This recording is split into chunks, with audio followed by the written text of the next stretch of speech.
welcome to another edition of the Tel Aviv Review, TLV1's audio salon of sorts, where I, your host Gilad Halpern, talk to writers, researchers, documentary filmmakers, and other intellectuals. Pardon my French.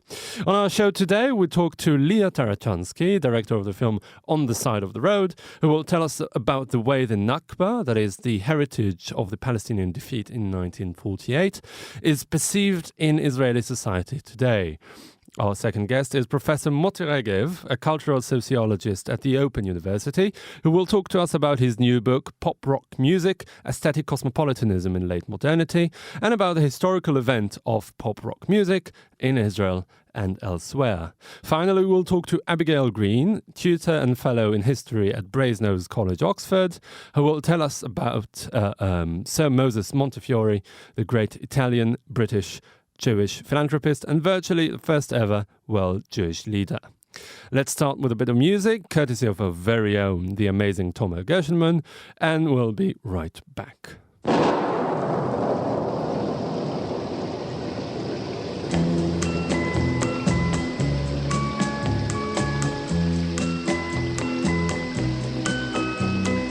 Listen to the rhythm of the falling rain, telling me just what a fool I've been. I wish that it would go and let me cry in vain, and let me be alone again. The only girl I care about is gone away, looking for a brand new start. You are now listening to the Tel Aviv Review here on TLV1. I am now joined here in the studio by Lia Tarachansky, director of the film On the Side of the Road, that opened last week's International Film Festival on Nakba and Return. Hello, Lia. Thanks so much for having me. Thank you very much for coming in. Your film deals with the Nakba, and that is, the Arabic word for catastrophe, the word that the Palestinians used to describe their defeat in the War of 1948, that is known here in Israel as the War of Independence. But it doesn't really deal with the actual events. I mean, the film doesn't really deal with the actual events, but rather with the way it is systematically sidelined in the Israeli public debate. Exactly. Thank you. You could do the PR better than I can. Yeah, so this is something that, when people talk about the Nakba, it's usually the two conflicting narratives, and you try to sort it out. This is something that you weren't interested in, but rather in the meta debate around the Nakba. Certainly. And I feel like history is not a collection of narratives, as the postmodernist would say. I feel that there's a set of events that happened, and then a whole world of interpretations. So there's definitely competing interpretations, and there's not two, there's hundreds of competing interpretations, but there's certainly the facts of what happened.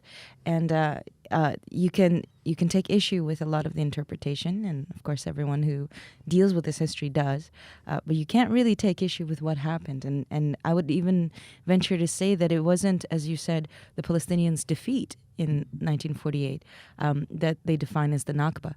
The Nakba, according to the Palestinian identity, is not just the fact that 2/3 of the Palestinians were made refugees in that war through expulsions and through fleeing, civilians fleeing at war, also massacres, but everything that happened around 1948, leading up all the way to the 60s.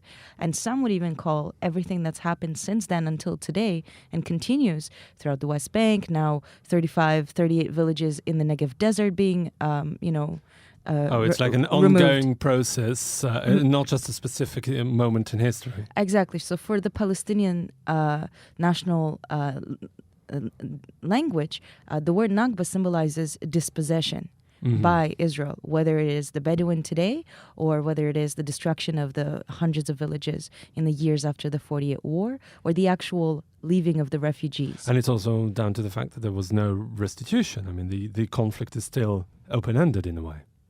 When it comes to 48, yes, indeed. And the reason I didn't want to deal with the facts of the matter, and why the film starts with me telling you that I interviewed all of these top historians all around the world, and yet you never actually hear from them, is because I wanted you to feel unsatisfied about that. I wanted you to say, well, wait a minute. I understand that you're talking a lot about how Israelis think about the Nakba, but what is it? And I wanted people to feel agitated by the lack of that information in the film itself. And what is your main conclusion? What do the Israelis think about the Nakba? Because nobody really contests the fact that there were hundreds of thousands, if not millions, of Palestinians living in Israel inside the Green Line, what became the State of Israel after 1948. But it's, again, an interpretation of what happened to them. Why they left their homes. The Israelis, on the one hand, say that they fled their homes. The Palestinians, on the other hand, say that they were expelled. And the truth, of course, is somewhere in the middle. Exactly. And in fact, we now know, I mean, it wasn't hundreds of years ago, it was 65 years ago. And we now know exactly what happened in every single village, in every single place, with the help of Palestinian and Israeli and international historians. And to the biggest part, thanks to the Israeli army itself and the Zionist archives, we now know exactly what happened in every single little place.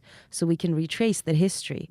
And in my film, I interview people who weren't kids. They were fighting in this war. They were taking an active personal role in this war, and they are completely, capable of describing day by day what they went through. Yeah, those were the two members of the Palmach that you interviewed. But then again, I want to ask you about that. You interviewed only two. I interviewed many. Oh, many, but only two made it to the film. I want to ask, what was there propensity on their part to share their rather inconvenient memories of that period?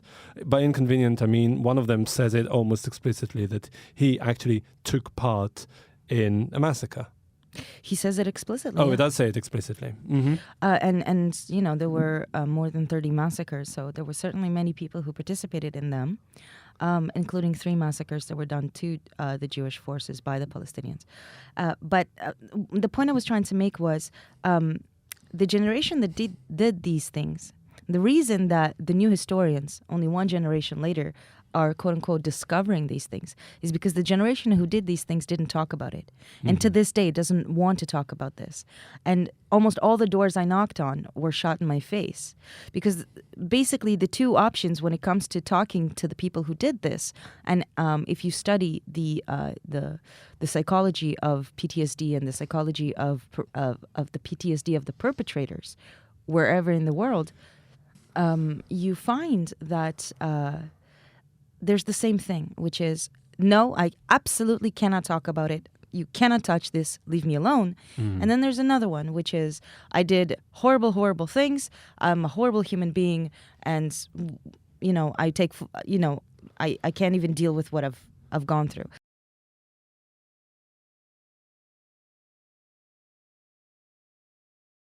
What mattered to me was this process of denial, and this is why it's not just the Palmach veterans that are in the film.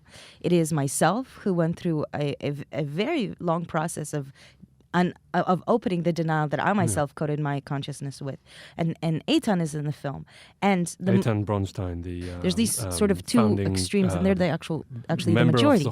And I wanted to focus on the middle between the two of them. That seeks to promote the memory of the Nakba in the Israeli public debate. Exactly. Is that a fair description? Absolutely. Okay. And most importantly, the most important character is the Israeli public. And how the Israeli public... And I want to come back to that because, other than the Palmach veterans who were involved in a hands-on type of way, you film quite a few, Israelis on the street whose reaction is much more visceral than that of the Palmach veterans. They, some of them just start shouting at you and cursing you and just being very unpleasant. What do you think arouses that type of reaction? I think people always ask me, at least Palestinians always ask me, how could you have grown up in a settlement in the middle of the West Bank? And Ariel... We'll get to that in a minute, yeah. And Ariel is a special kind of settlement because it was built with a very different approach than most of the settlements. But Ariel also is not surrounded by a wall. Mm. There isn't even a very big fence. And so there's nothing really preventing you from seeing and interacting with the villages around you. And yet I not only have I never interacted with these people who lived in these villages around us for centuries, I didn't even register that they were there. And so Palestinians always ask me, how could you live there and not see and not hear and not even think about us? And what is your answer? It's just a very developed psychological mechanism? I think that the strongest element of the Israeli DNA is knowing what questions you cannot ask. Because in order to live in an ethnically pure community in the middle of a militarily occupied area, with the idea that you are spreading, enlightenment upon the barbarians, and which is the very filtered out version of what we are taught in school in Israel. To be able to do that, you have to encode the reality in a very specific way. And that encoding is something that happens so gently. And I don't even think that it's a conspiracy. I think that we want to believe these things, and so we do believe these things. And once you start unraveling this encoding, everything starts falling apart. Yeah. And that's a terrifying process. It's a really terrifying process, because you think to yourself, I'm a good person. I've been living a fairly good life. I've contributed to society in some ways. Certainly, it cannot be that them who kill us and attack us and want something from us and won't leave us alone, it cannot be that they are right. Mm-hmm. And so anything that has anything to do with their quote-unquote narrative must be rejected. That's where we are today. In a way, we are in a far, far worse place as a society who is honest with its reality than we were in 1948.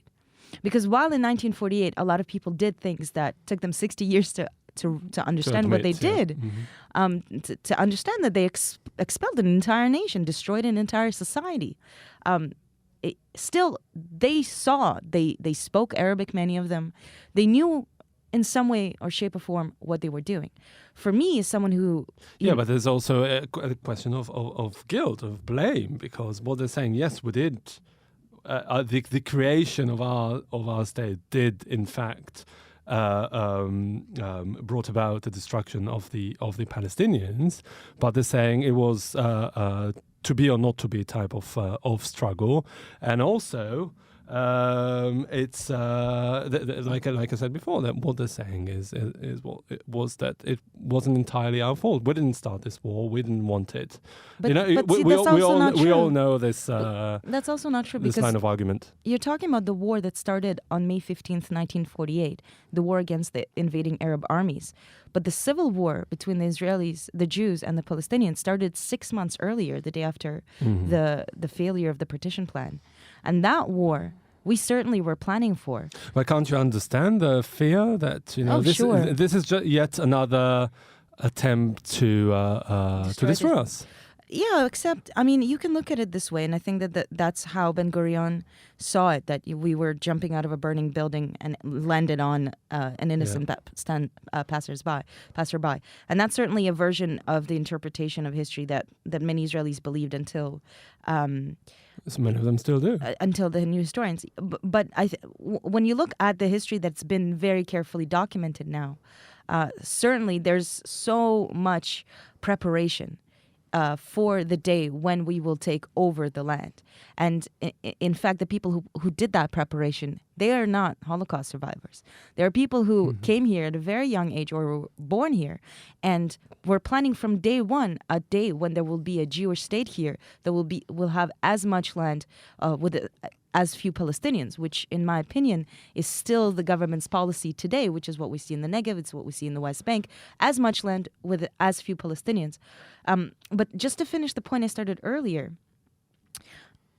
if you look at history, I think that it is impossible to look at a history with the judgment of morality, because history does not bend to morality. Like art, it is free of that. History is not written for moral reasons, and in fact, regardless of how you look at which history, whether it is the history of the social justice movement in the U.S. or the history of the Crusades, morality is not a factor. Mm-hmm. And for me, as a journalist, looking at something that happened 3 generations before I was even born, 2 generations, I don't have the right to say, here you did right, here you didn't do right. I wanted to tackle this thing because, in my opinion, the root of everything that we see today as journalists, and I'm sure you see this a lot in the field, having worked in Haaretz, the root of almost everything that is being done by my government, by our government, happens with the same mentality. Yeah, and so that's exactly what I want to say, that it's not a historical event. It's rather something that still dictates the state of mind of Israel, of Israelis today. And if you question that, how dare you? And that is the bottom line. But isn't it because we're in a conflict situation? Sure, but we are in a conflict situation that we are perpetuating. We can. I wanted. This is. We can go on having this discussion forever, as I have done many, many times. But I wanted to take you back to your personal trajectory, which you touched upon earlier, and it is absolutely fascinating because you were born in the Soviet Union, and then after the collapse of the Soviet Union, you came with your mother and settled in Ariel, which is a settlement in the West Bank, and no pun intended. No pun intended. And then you left for Canada, where you got this amazing English and cute accent from, and but Russian immigrants in this country, by and large, are very much to the right of the political spectrum. You lived in a settlement which is the epitome or the incarnation of right-wing politics in this country. You were talking about, this unraveling of the dogmatic thinking in Israel. What triggered your departure from it? I feel like the subtext of your question is, you've done a conversion, how can others? No, not necessarily. What was a specific moment in time that you felt this moment, this eureka moment, your eyes opening, and you realized that there was an entire reality that you had been unaware of? Yeah, and I can actually tell you exactly the moment that it started for me. I also want to take issue. I won't expand on it, but I want to take issue with the idea that the Russians in Israel are somehow more right wing, because I think it's a huge stereotype, and that is sort of thrown upon us. I'm sorry, I have to cut you off here because we don't have much time. We'll save that for another opportunity. But go on. But the reason I mention that is because the one thing that is true about Russians or the immigrants that came here from the Soviet Union is that we are very, very suspicious of the official line. Mm-hmm. And that's something that is inherent to us, having been very conscious of doublespeak our whole lives. Yeah. And so I was raised on that, even here. But I was very much a Zionist. When I was in high school here, I was dreaming of joining the army and killing Arabs and being part of the project and contributing. It's this idea, I have to contribute, I want to contribute. Israel is a collective society. You must contribute your part. And the army is the biggest part of that.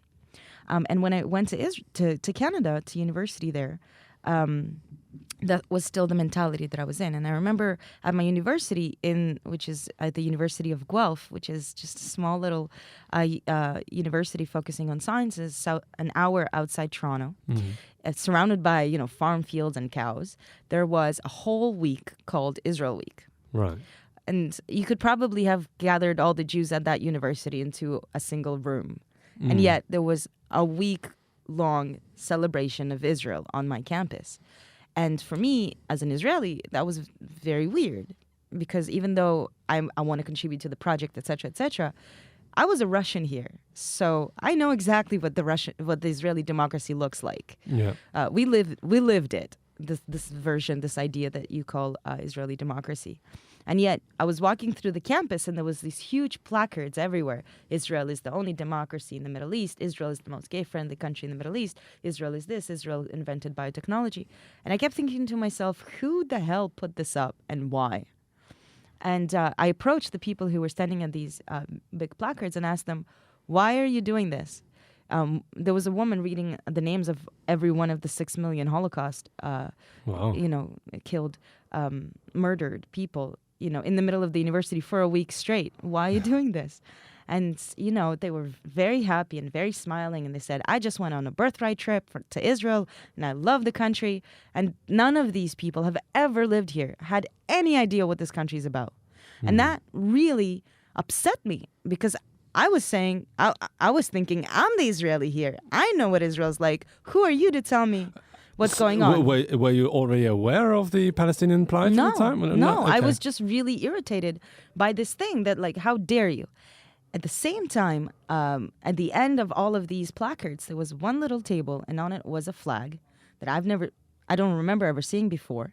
And I thought, oh, maybe this is some kind of multicultural thing. And so I approached this table, and I asked them, hey, what is this flag? And the woman sitting there was a really nice Israeli woman named Galia. And she said, that's the Palestinian flag. Mm-hmm. And I've never even seen it before. Yeah. And I remember, there was a Palestinian person standing there, and he asked me for directions. Right after I asked her, I told her that I was also an Israeli. Right. And I'm talking to this Palestinian person, and this guy, and I realize he knows I'm a Jew. He knows I'm an Israeli, and he doesn't want to kill me. He's just asking me for directions. Yeah. And when you start to realize that the Palestinians, the Arabic people, are not just sitting all day long plotting how to kill us, which is basically all I knew about them at that point, you start asking yourself, well, what else do I know that's not true? And so it was very much this flat idea of an Israel that is somewhere in the clouds that was being perpetrated in my name, and at the same time these other people who are Palestinians and etc. and they're perpetrating something else. Striking contrast that led you to on a different trajectory. I'm sorry, Lia, this is really fascinating, but we've run out of time. We have to leave it there. Lia Tarachansky, director of the film On the Side of the Road, that opened last week's International Film Festival on Nakba and Return. Thank you very much, and see you soon. Thank you.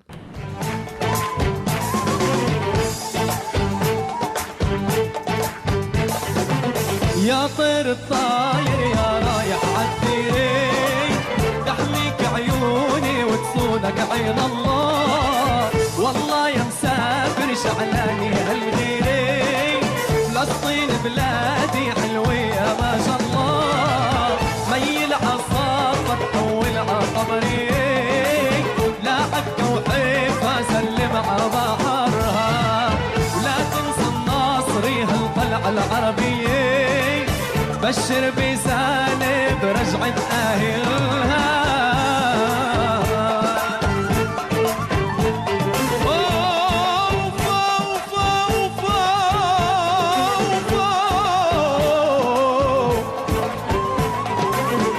You're listening to TLV1. This is the Tel Aviv Review. I am Gilad Halpern, and I'm now joined here in the studio by Professor Moti Regev, a cultural sociologist and the head of the Department of Literature, Language and the Arts at the Open University of Israel. He's also the author of Pop Rock Music, Aesthetic Cosmopolitanism in Late Modernity, that was recently published in English by Polity Press. Hello, Moti. Hello, good morning.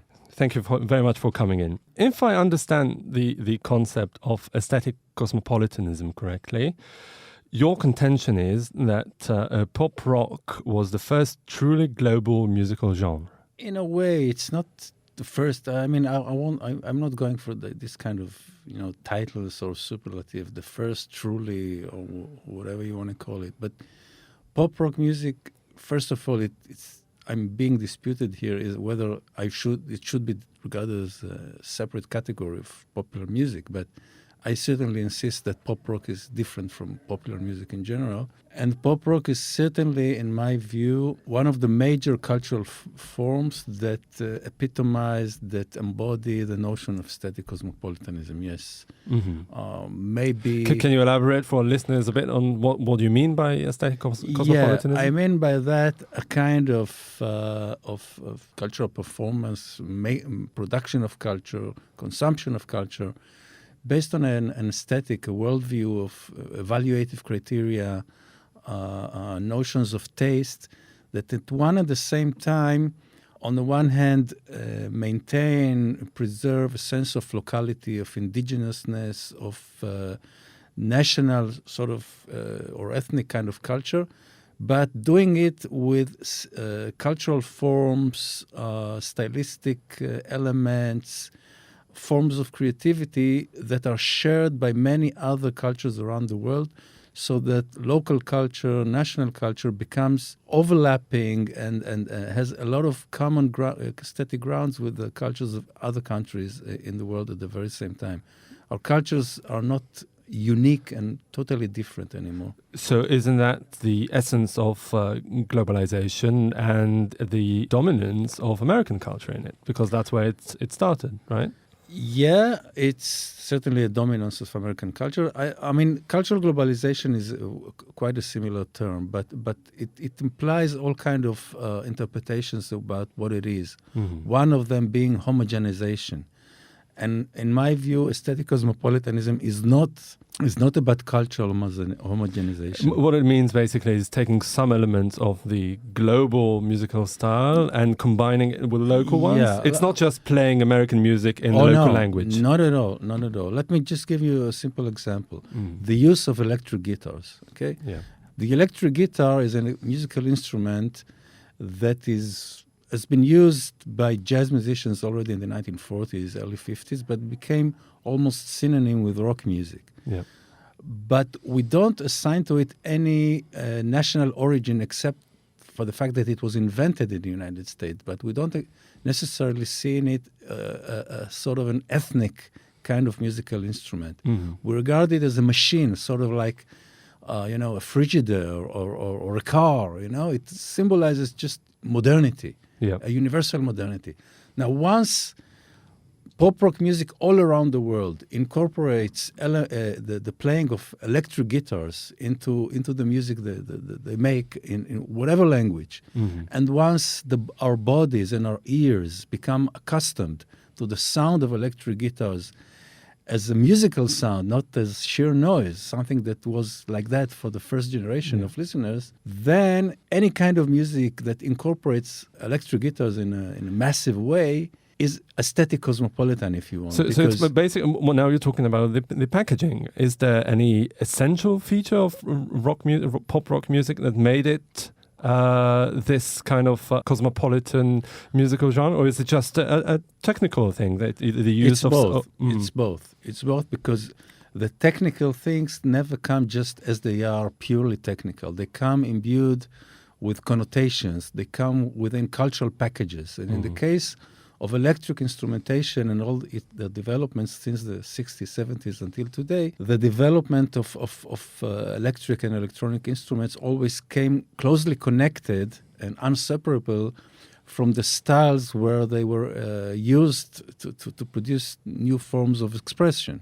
So electric guitars are connected with rock, with 1970s rock, if you want. Yeah. And then synthesizers or samplers are connected with electronic dance music or hip-hop.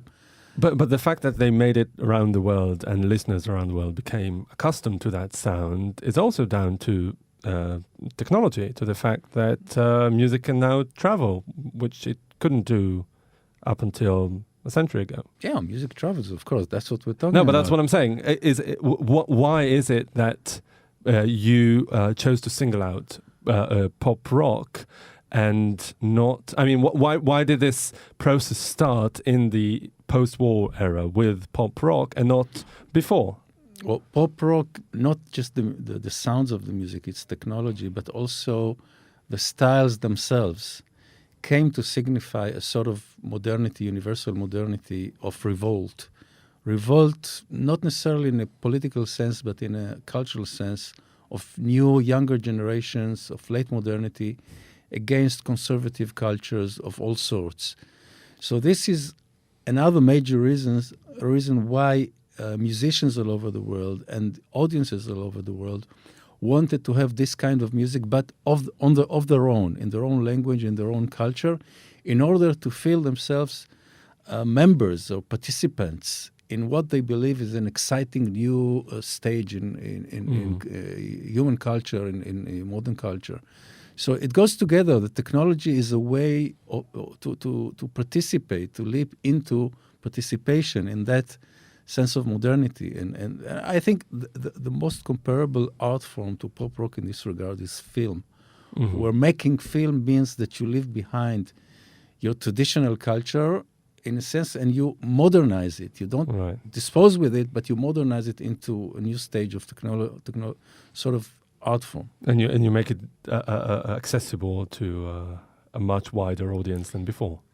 Yeah, because you can converse and have dialogue with other parts of the world on this double nuanced way, where you, on the one hand, still represent an indigenous culture, a local culture, yet you speak in an aesthetic form that communicates with the same aesthetics form that is prevalent also in other cultures. Right. So this came about in a period that you call the historical event of pop rock. Yeah. Which you explain now, unless you would like to elaborate on it. Is there anything we need to know about the historical event of pop rock that... Well, I use the word event here in a very flexible way, because the so-called event I'm talking about in the book lasted for several decades. It's a long-term event, a longue durée event that starts with, in many countries, it's not the same everywhere, but typically it starts with simple imitations of Anglo-American pop rock, mostly in the 1960s, and then it gradually evolves through several stages into a standalone sort of field of pop rock music in each and every country, where the evolution takes part through the emergence of local musicians, taste cultures, a local industry for the music, and also consecutive generations that follow the stylistic development of pop rock around the world. So first you have the beat bands, then progressive, then rock, then punk, hip hop, And is it the same progression in Israel, in the historical event of pop rock in Israel? Yeah, more or less. I mean, we had... so it followed a similar pattern? I came... research-wise, my first case of study was Israel. I mean, my first book was about Israeli rock. Right. But then I realized that the pattern I found in the evolution of Israeli rock was more or less the same one as in other countries. So that's what drove me into this comparative study. And so Israel, if you want, is for me the prototype in the sense of my own research, not in historical terms. Yeah. And yes, I mean, if we would go to the details of Israeli rock, you'll find that slow evolution from the mid-60s to the 80s when rock burst into dominance. Yeah. So, okay, so tell us a bit what was there before the the historical event of Israeli pop rock. What was there before, and how stylistically and even historically things shifted? Well, before pop rock, and for a very long period, just along it as well, parallel to it, the major forces in Israeli music, as in many other countries, were driven by a quest to have music that in one way or another can be perceived as unique to our very own culture. No other musical culture in the world has music like the one we have. That's the ideal type. It's not just music, it's across the board. It's across the board. For Israel. It's the purest notion of national culture. Yeah. So from this perspective, the importation of pop rock was perceived as Americanization, as something that disrupts indigenousness, disrupts the notion of pure culture. That's why the Beatles weren't allowed to perform in Israel. Yeah, more or less. Among many more or other less, reasons. I won't go into it because it's more complicated than it, because Cliff Richard was allowed to perform again just a year before that. So yeah, but with all due respect to Cliff Richard, it's still not the Beatles. Yeah. Anyway, but the music was here. It's not. They didn't perform, but the music was available. Yeah. Unlike in other countries, for instance.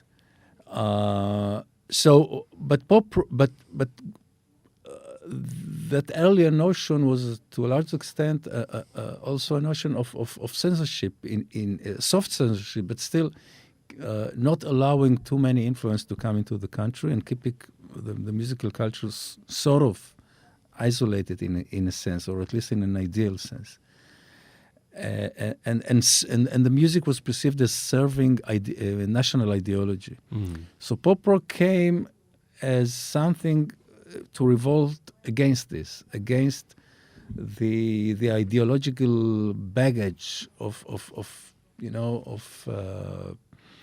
all culture has to serve Zionism. All culture has to serve national purposes. And in the Israeli context, the notion of collectivism versus individualism had even much more weight than, I'm assuming, in other places. It had weight. I don't think that if you'd compare it with the Soviet bloc of that period is that different. I mean, it's quite similar. By the way, is it really a similar progression in totalitarian countries as well? In a way, yeah. It's in some of them it started slightly later, the process of pop rockization, as they call it. Yeah, because I'm assuming they were a lot less tolerant towards any type of protest. Yes. Rock and roll started in Russia in the late 60s, early 70s, but then it wasn't that long before it also flourished by the early 80s, something like that. Right. So going back to Israel, so it was, did we cover all the bases? I mean, we all know about Arik Einstein, who died recently, who was the center of this network of rock artists, but it later on progressed to other genres as well. Arik Einstein was an important point.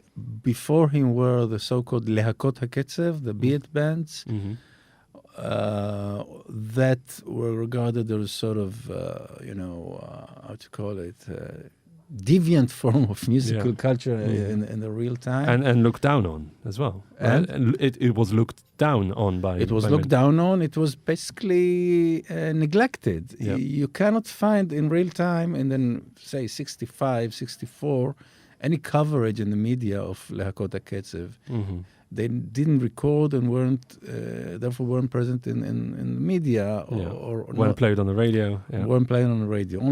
Took them only something like 4 years before some of them started to record and got some coverage on the radio. And this process of legitimation, which is what you're talking about, is not only down to the musicians and the audience. The role of so-called cultural mediators is also crucial in it. Yeah, as in all cultural processes, you can't legitimize a cultural form unless you have mediators, which is basically the media professionals or the industry, people who write about, who talk about in the media, and sort of produce the vocabulary with which one can relate to the music in terms of its value. And how did it come about? Did they just want to catch up with the rest of the world, or was it something? Yeah. It was a question of prestige more than the actual acknowledgement of the value of this music, or both. Both. I mean, people were exposed to rock and roll. They knew about the music. They were anxious about being part of it as Israelis, not just as followers from afar. Yeah. They wanted to have Israeli music, Israeli rock music that will make them feel that they are part of this exciting new culture in their view. So some of them became at least more active fans and eventually professionalized into being critics or music editors in the radio. And these are your cultural mediators that pushed on the one hand, introduced new music constantly to the Israeli public from Anglo-American culture, and at the same time produced the legitimation for locally produced rock music as valuable artistically and in terms of local authenticity. Yeah. You said in the beginning that you see pop rock as separate from other forms of popular culture. Popular music, yeah. Popular music. Why is that? What is it about? Is it a methodological choice, or is it just? No, it's a matter of vocabulary and concepts that came into use in research and in sociology or in popular music studies. Because in English writing about pop rock music, people tend to equate in the last 20 years or so pop rock with popular music as if it's all the same. We're talking about one type of musical art. But if you go beyond the Anglo-American axis and you look at things like flamenco, tango, Indian film music, a lot of enka in Japan, you have a lot of forms of urban, modern, popular music that are not pop rock music. So you have to bring some sort of division when you talk about pop rock and not to talk about it in terms of popular music generally. And that's why I use this hyphenated form. I understand. Well, Professor Montefiore, we could have gone on forever, but I'm afraid our time is up. Professor Montefiore, a cultural sociologist and the head of the Department of Literature, Language and the Arts at the Open University, also the author of Pop Rock Music, Aesthetic Cosmopolitanism in Late Modernity. Thank you very much for coming in and good luck with the book. Thank you. Thank you so much.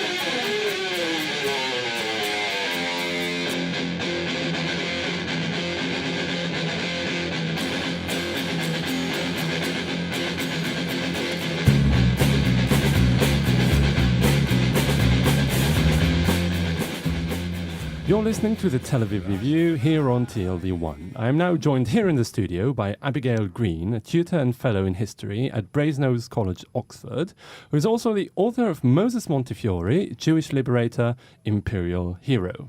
Abigail is here in Israel for a conference entitled Moses Montefiore, the Man Behind the Windmill, that was held in Mishkanot Sha'ananim, a conference center in the first neighborhood of modern Jerusalem that Montefiore single-handedly initiated and funded. Hello, Abigail. Hi, Gilad. It's good to be here. Yeah, thank you very much for coming in. You know, Moses Montefiore was a great Italian-British Jewish philanthropist and a world Jewish leader when such barely existed, if they did at all, that is the 19th century. He was also a pioneer in so many ways, but let's go back to the title of your book, Jewish Liberator, Imperial Hero. Can you say that he was the first person in history who combined both titles? Well, I think so, because I think it was quite a unique moment in times. And I wanted to give that book to capture the two-sidedness of Montefiore. So on the one hand, the fact that he was a key figure in the emancipation of Jews in the 19th century and perceived by contemporaries at least as a liberator. And on the other hand, the fact that he was in many ways very English and perceived by his non-Jewish contemporaries in the British Empire very much as an imperial hero, similar to other imperial heroes like the missionaries and... They escape me at the moment, but never mind. No, but you said it was very British, and that's actually pretty striking because he was not. He was born in Italy. He was a Jew, and not only a Jew, a Sephardi Jew. How did he manage to fit into the top tier of British society at the time? In fact, that's one of the first points I wanted to make in my book, because when he died, he was feted by the Times and other publications as the first Jew to be an English gentleman. But when I looked at him, I realized he wasn't really very English. I mean, as you say, he was born in Livorno, but more importantly, he was born into the Western Sephardi diaspora, which was just beginning to ebb away at the end of the 18th century. His mother was English, but his father came of Italian stock. He was born in Livorno because His father was doing business there at the time. That's why they went there. And he obviously did travel on business. And he corresponded with his family in Italy. And there's evidence also of other kinds of interaction with the extended family. And I think also it's important to note that the community in which he grew up in, which was the community at Bevis Marks in London, was at the time full of exotic Sephardim. These were not necessarily very English Jews. Some of them were, but there were also Moroccan peddlers and exotic figures like Joseph Amzalak, who later came to Jerusalem. So he wasn't, in fact, that English in origin. So what gave him the key into that very precious house? Was it his wealth? He became very, very wealthy in his 30s. Well, it was obviously his wealth. I mean, what happened to him was, although he grew up in this environment, his mother came from an Anglo-Jewish family. He married Judith Barrett Cohen, whose sister Hannah was married to Nathan Rothschild. He became very wealthy, and he became very acculturated within certain English circles. And I think it's important to note as well that the city was actually quite a loose environment. So there were a lot of Quakers and Christian dissenters and people from different backgrounds in the city of London. So it was perhaps quite a welcoming environment, but his wealth was obviously central in bringing him forward. And then he clearly deliberately set out to make a career for himself in English public life. Yeah, so where did his political aspirations come from? I mean, he became very wealthy, and was it at the same time, or was he an aspiring politician before he became a wealthy businessman? Well, he wasn't an aspiring politician in the same way that someone like the Goldsmiths were. So he never sought to have a seat in the House of Commons. And in that sense, he didn't have the same political aspirations as some of his contemporaries. And also, he was not therefore so actively involved in the emancipation campaign as they were. But he understood that it was, I think, important for the Jews of England that this process would go ahead. So he became a sheriff of the City of London, which was a ceremonial role, but also had some legal importance.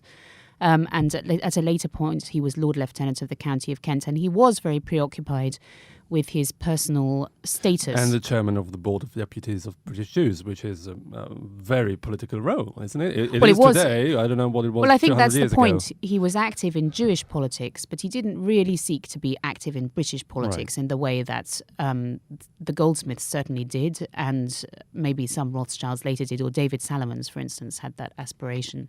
So he was active in Jewish politics, and he became president of the Board of Deputies, I think, really to further the emancipation campaign. And he also helped to constitute it formally as a more serious body than it had been before he became president. Mm-hmm. So he was a very important figure in Anglo Jewry, and he was someone with resonance in the world of British politics, but not someone who was actively involved in British domestic politics. But where he was active was in using British influence to promote Jewish interests abroad, and using his status in Britain, also as president of the Board of Deputies, but as brother-in-law of Nathan Rothschild, to meet figures like the Sultan of the Ottoman Empire, the Sultan of Morocco, Tsar Nicholas I, and so on. Yeah, and he had a big part of his interests were vested in Palestine, in the land of Israel. He was a proto-Zionist in many ways, because it was talking about migration of Jews from Europe to the land of Israel, and some kind of agricultural development and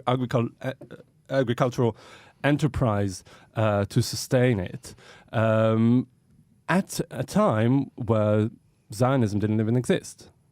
Yes, that's right. I mean, Montefiore was a religious Jew in the traditional sense of the word, and he first visited Palestine, as it was then, in 1827 on a pilgrimage. And this was quite normal, actually, within the Sephardi world, and particularly Livorno, where he had been born, was a centre of pilgrimage for Jews to Palestine. So he set out on this pilgrimage and was obviously very much moved by his arrival in Jerusalem and the 3 days he spent there with the Jewish community. When he came back to England, he began to play a prominent role in raising money for the Jews in Eretz Israel, which was something which had always happened within the diaspora and was quite institutionalized by then. But when he went in Montefiore's role, 1839 for the second time, he had a very clear set of visionary ideas about what he wanted to see in Eretz Israel. He had an idea that he would be able to rent quite large amounts of territory from the then ruler, and that Jews would be able to live from the profits of agriculture there, and that this would not only support the communities there, which were in need of money, but also act as a magnet for Jews in other parts of the world who were suffering from persecution, particularly Eastern Europe. So he never envisaged that all Jews would move to Palestine, but he thought many people would view it as much more attractive than life in the Pale of settlement in Russia, for instance. And I think he was enthused when Zionism eventually arose, and I think it's fair to call this a kind of proto-Zionist vision because it does have so many of the different elements of it, the agricultural element and the idea that Jews from elsewhere would move there. Yeah, but unlike other philanthropists at the time, he was the one who single-handedly founded modern Jerusalem. Yes, I mean, in the mid-19th century, there were a lot of philanthropists who became interested in Israel and the Jews of Palestine, but Montefiore was different because he came there so often, so he had a different kind of connection with them. And some things he didn't do first, like he didn't build the first hospital in the end, although he did fund a dispensary, but he did build Mishkanot Shananim with money from an American Jew called Judah Tauro, and of course he built the famous windmill. So in developing Jewish housing outside the old city, he was definitely taking a new step. Yeah. Can you tell us a bit about that windmill? It's one of the landmarks of Jerusalem today, but to what extent was it actually in use? It did function. I mean, there's been a long dispute about this, but it functioned for about 19 years. But it was basically a kind of classic example of first world technology imported into a third world environment. So they brought all this sophisticated technology from Kent, and then the machinery began to wear out and the parts couldn't be replaced. And so it fell into disuse. But it wasn't the case that it didn't work. And there were a number of other windmills which were built afterwards, which suggest that it appeared to contemporaries to be a good idea. Yeah, but reality said otherwise. But I think it's important to note that it is now moving again. Oh, it is? For No, it's been fully restored and you can see it rotating and it's great. Yeah, it's very heartening. But he was also very active for other Jewish communities in distress around the world, which made him, like I said in my introduction, a world Jewish leader, maybe the first in history. Yes.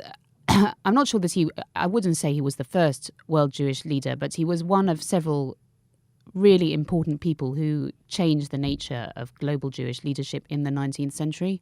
So there was Montefiore, there was Adolphe Crémieux, who led the Alliance Israélite, and there was Ludwig Philippson, who edited the Allgemeine Zeitung des Judentums, which was a German Jewish newspaper. In France and in Germany, respectively. Yeah. Mm-hmm. Montefiore's role, I think, was defined partly by the position of the British Empire and the fact that there were a lot of Christians who were very sympathetic to the idea of Jewish restoration in Palestine and Jewish rights in general in Victorian England. And so Montefiore carved a role for himself as someone who individually met leaders like the Tsar of Russia or the Ottoman Sultan and tried to persuade them to treat their Jews better. And sometimes he was more successful, sometimes he was less successful, sometimes he wasn't successful at all when he tried to persuade the Pope to return a Jewish child who'd been secretly baptized to his family in 1859. He failed in this because the Pope viewed the Catholic soul of this child as more important than anything else. What was that? In which country? In Italy. In Italy. Mm-hmm. So he did these high-profile diplomatic missions. And I think we could see this in the past. There'd always been Jews who acted as intercessors, Stadlanim, for local Jewish communities. But Montefiore brought this onto a new level because he was acting in an international environment. And he was basically using his influence in Britain and the influence of Jews in Britain to act upon rulers of other countries. Mm-hmm. And it's also down to the fact that he was very active and lived long. He died when he was more than 100 years old. Well, unusually, he did start his career as a Jewish leader when he was over 50, And his last journey took place at the age of 90. So I think this was very unusual. But I think it was also down to the times in which he lived. So this was the age in which the British Empire was really at its zenith in terms of comparative global influence. And also he was able to take advantage of new technologies like the newspaper, the telegraph, the steamship to spread news about Jewish communities in distress, because besides his role as a diplomat on behalf of the Jews, he also acted as a new kind of fundraiser, and he raised really very large amounts of money for oppressed Jewish communities, particularly in Palestine during the Crimean War, but also in places like Morocco and Izmir in Turkey. And he did this by appealing not just to Jews, but also to non-Jews, and talking the language of humanitarianism, so a language, in fact, with which we're very familiar nowadays. So what he did, which I think was very distinctive and important, was to say it's not just a Jewish problem that Jews are oppressed, but other people should be caring also, because this is a universal problem which relates to all of us as human beings. And so to situate the problem faced by Jews in that wider universal context. Mm-hmm. Also, another rather curious element in his protracted and intricate story was his wife, Judith, who played a significant role in his public work, more than would be expected at the time. I think what Judith did was probably quite normal for someone in England, but very unusual in the Jewish world. And it was partly down to her. So in fact, the Montefiores were childless. They had no children. And clearly this gave them a different focus later in life. I think that's one reason why after 50, Montefiore then developed this second career, because he had no need to build a business dynasty and maintain it. Judith couldn't stay at home and look after the children because she couldn't have any. And so she travelled with him. She acted as his publicist. She wrote travel diaries which demonstrated real literary aspiration. And she published these. The second of them, which came with letters which had been translated from rabbis in Eretz Israel, became very important in debates about what to do with Jews in Eretz Israel. It was published in French in the 1840s. It was read by Rabbi Tzvi Hirsch Kalischer, who was one of the first religious Zionists. It was translated into Hebrew in the 1870s, and for a female voice to appear in this international world of Jewish letters, I think was very unusual. And interestingly, nobody commented on it. No one said it was interesting that she was a woman, or it was difficult that she was a woman. For them it was natural. Because she was the wife of Montefiore, they didn't dispute with it or have a problem with it. In Britain, this kind of thing was quite common amongst the people like the Gurneys and the Buxtons, who were anti-slavery activists. Their women were very active and they were friendly with Judith. So obviously she was following this kind of pattern. But I think in the Jewish world it was very distinctive. And she also acted as a kind of charitable model. People understood that she was important in her own right. So when the Jews in Eretz Israel empowered Montefiore to act as gabbai or to pass money to them and to raise funds for them, they often also chose to empower Judith, because they saw that she represented a different kind of constituency, basically. And they wrote to her saying, talk to your friends, the wealthy Jewish women of Europe, and tell them of our plight. And they saw that she could produce a different kind of funds. And they also understood that she had influence on her husband, which she did. So some of his initiatives were really down to her, like the restoration of the Tomb of Rachel and a girls' school which he founded in Jerusalem in 1855, which was very controversial.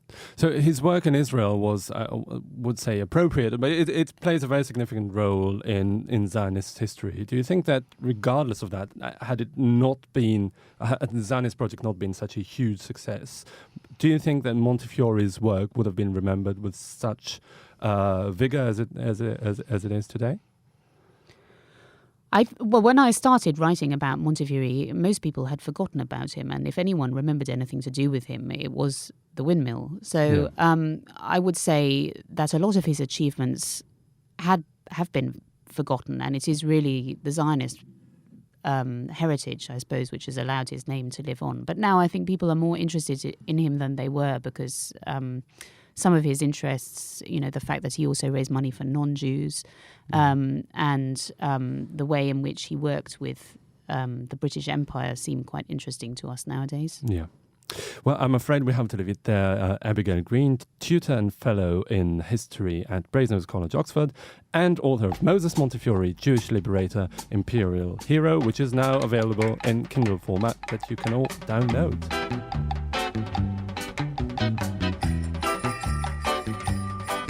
This is the Tel Aviv Review for this week. Thank you very much for listening. I am Gilad Halpern. You can follow us on Twitter and Facebook. Please feel free to send in your comments and suggestions. In the meantime, I would like to thank my engineer, Tammy Goldenberg, and you, the listeners. See you again next week. In the meantime, goodbye.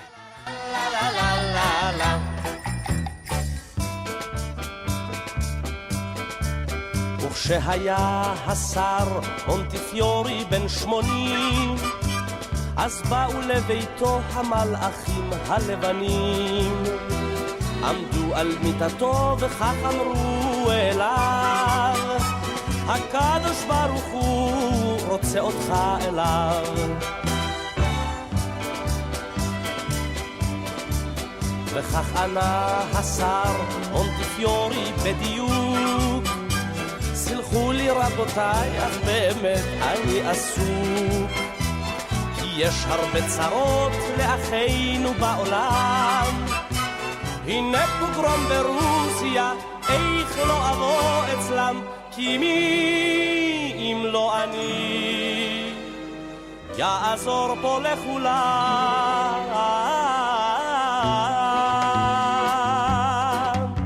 והוא עלה למרכבה, ודיו לסוסים אמר, ופה מתן בסתר, ושב הנדבה, פה צביתה בלחי או ליטוף של אהבה, ולכל היהודים שמחה וגאווה, וכל הכבוד לשר, וכל הכבוד לשר. וכשהיה השר מונטיפיורי בן 90, אמרו לו תעלה, שם למעלה מבקשים. שאל אותם השר, תגידו איך אוכל, איך עלילת הדם בדמשק תבוטל.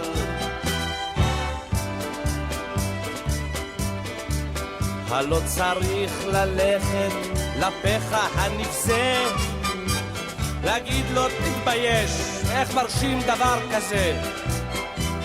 ואם צריך לשים לו ביד איזה בקשיש, מן המתנה גדולה, אך שאיש בה לא ירגיש, אז מי אם לא אני לטורקי את זה יגיש.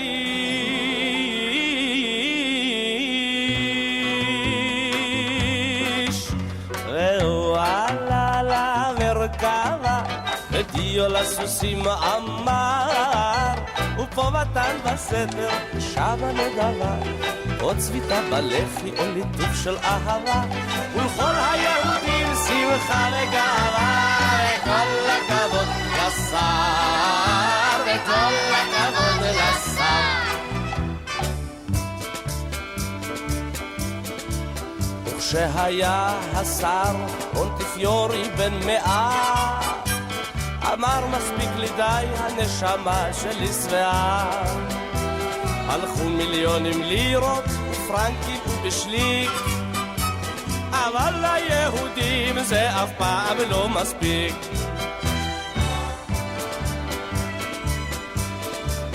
אמרו לו כבודו רק יבוא ויסתכל, צריך לבנות עוד חדר לקבר של רחל, להגביה את הכותל המערבי, לנווה שאננים יהודים יש להביא, ומי אם לא אתה יא מוריה לבבי.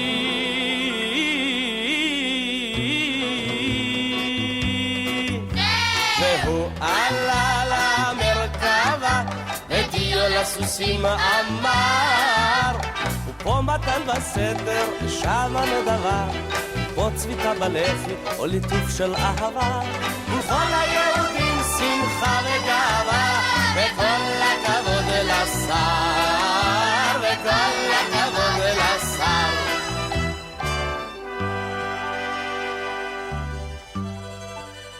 וכשהיה השר בן 100 שנה, נשקוהו מלאכים בנשיקה האחרונה, וכך את העיניים עצם הוא בבוקשו, רק אבן ירושלמית מתחת לראשו.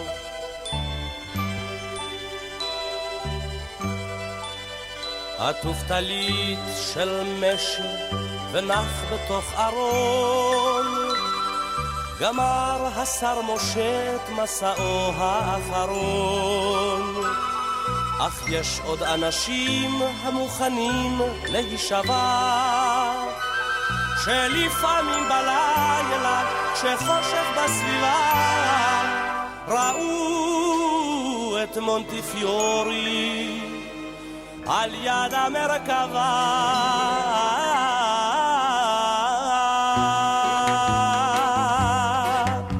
והוא עלה למרכבה ודיו לסוסים אמר, ופה מתן בסתר ושמה נדבה, ופה צביתה בלחי או ליטוט של אהבה,